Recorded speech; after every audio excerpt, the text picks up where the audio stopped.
Behom tých 2 rokov, čo mám tento kanál, som už spravil niekoľko videí o tom, ako urobiť dobrú prezentáciu. Všetky tieto videá sa viac menej točili okolo programu PowerPoint. Ale mnohí ľudia robia prezentácie v niečom inom. A o tom niečom inom bude toto video. Pozrieme sa na 4 možnosti, ktoré môžete využiť na tvorbu prezentácií. Google Slides, respektíve Google prezentácie, PowerPoint pre web, normálny PowerPoint a Apple Keynote. Každá z nich má svoje pre a proti a hodí sa na trochu iné použitie. Najprv si ale povedzme niečo, čo všetky tieto programy spája. Všetky vám umožnia ukladanie online na disk. V prípade Google Slides je to disk Google, PowerPoint Online sa ukladá na OneDrive, aplikáciu PowerPointu si môžete tiež nastaviť tak, aby sa vám automaticky ukladala na OneDrive. No a v Keynote môžete nastaviť automatické ukladanie na iCloud.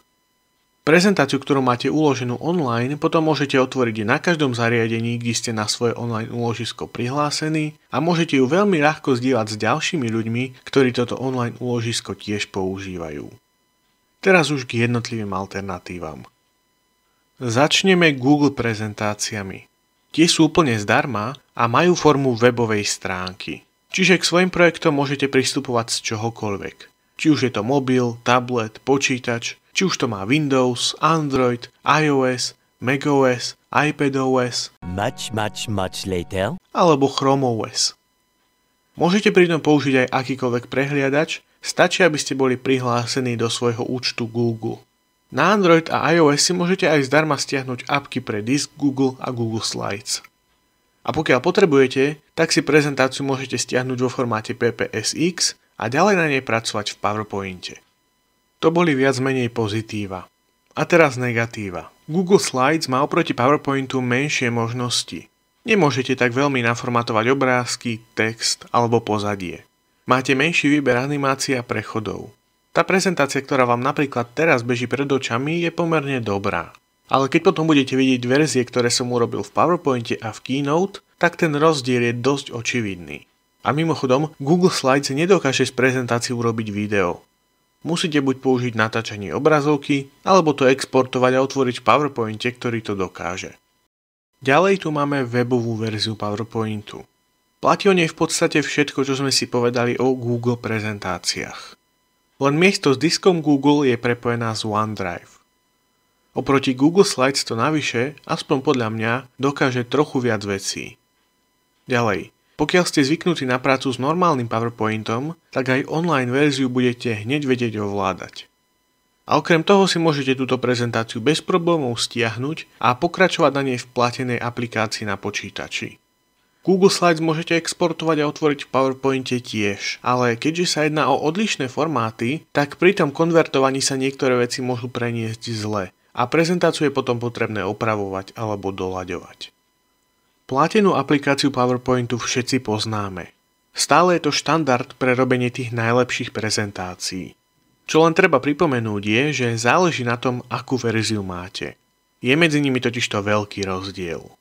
To, čo zrovna teraz vidíte, bolo vytvorené vo verzii z roku 2021, ale vo väčšine starších verzií by ste to neurobili. A to preto, lebo len najnovšie verzie podporujú napríklad morphing. To je prechod natoľko zaujímavý, že by sa o ňom dalo natočiť samostatné video.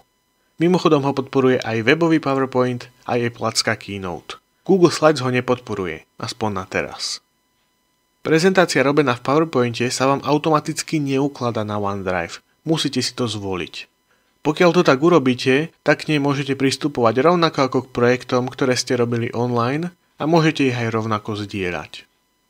A na záver tu máme Keynote. Pokiaľ chcete Keynote na počítač, musíte si kúpiť nejaký Mac, na tomto máte predinštalované.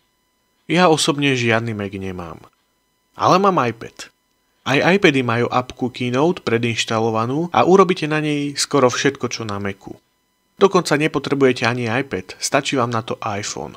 wow. No a pokiaľ ide o porovnanie s PowerPointom, tak za mňa osobne sú tieto programy viac menej na tej istej úrovni. S tým, že každý má trochu viac v jednej oblasti a trochu menej v druhej.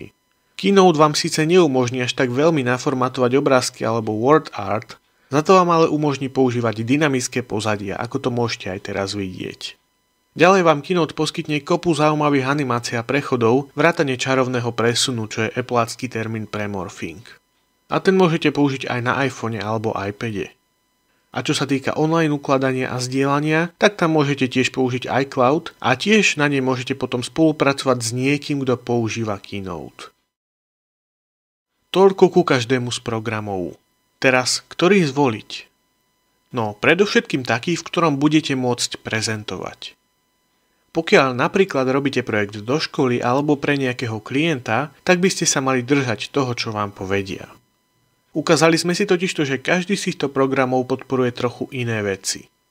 Aj keď sa dá meniť formát prezentácie a otvoriť projekt z programu A v programe B, tak pri tom prenose sa môže celkom dosť veci pokaziť, alebo jednoducho nefungovať tak, ako ste to plánovali. To isté platí aj o spolupráci. Ak robíte nejaký tímový projekt, tak aký program máte k dispozícii všetci? A čo pokiaľ si o svojom formáte rozhodujete sami? Ktorá alternatíva je pre vás najlepšia? Google Slides je ideálne, ak pracujete výlučne online a potrebujete urobiť priemerne dobrú prezentáciu, obzvlášť ak je to tímová práca. Zároveň je to vhodná voľba, ak používate Android mobil alebo tablet alebo Chromebook. Inými slovami, ak využívate hlavne produkty Google. Pokiaľ máte podobné požiadavky, ale pracujete s kontom Microsoft, respektíve sa od vás vyžaduje prezentácia pre PowerPoint, tak jasnou voľbou je bezplatný online PowerPoint. Aj v ňom urobíte dobrú prezentáciu. Za mňa osobne ešte trochu lepšiu než Google. Keynote môžete používať, ak máte nejaké zariadenie od Apple. Používajte ju vtedy, ak človek, ktorému budete prezentovať, prípadne s kým na prezentácii spolupracujete, má niečo od Apple a používa tiež Keynote. V prípade, že od vás niekto potrebuje PowerPoint, môžete použiť zase tú online verziu. A mimochodom, Keynote je najlepšia na tvorbu videa, pretože si tam môžete nastaviť vlastnú frekvenciu až do 60 snímok za sekundu.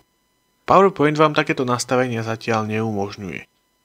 Platený program PowerPoint teda dáva zmysel hlavne vtedy, ak máte počítač s Windowsom, chcete robiť tie najlepšie možné prezentácie a prípadne potrebujete pracovať aj offline. Môžete ho mať aj na Macu, ale tamto dáva zmysel hlavne vtedy, ak nevyužívate primárne Keynote a online verzia vám svojimi funkciami nestačí. Tak, to boli moje skúsenosti so 4 možnosťami na tvorbu prezentácií. Pomohlo vám toto video? Alebo máte naopak trochu iné skúsenosti a s niečím, čo som povedal, nesúhlasíte? Prípadne máte nejaké ďalšie otázky ohľadom tejto témy? Ak áno, napíšte mi to do komentárov a ja sa vám pokúsim odpovedať. Prípadne o tom natočím ďalšie video. Toto je Škola Primitívne a teším sa na vás na budúce. Majte sa.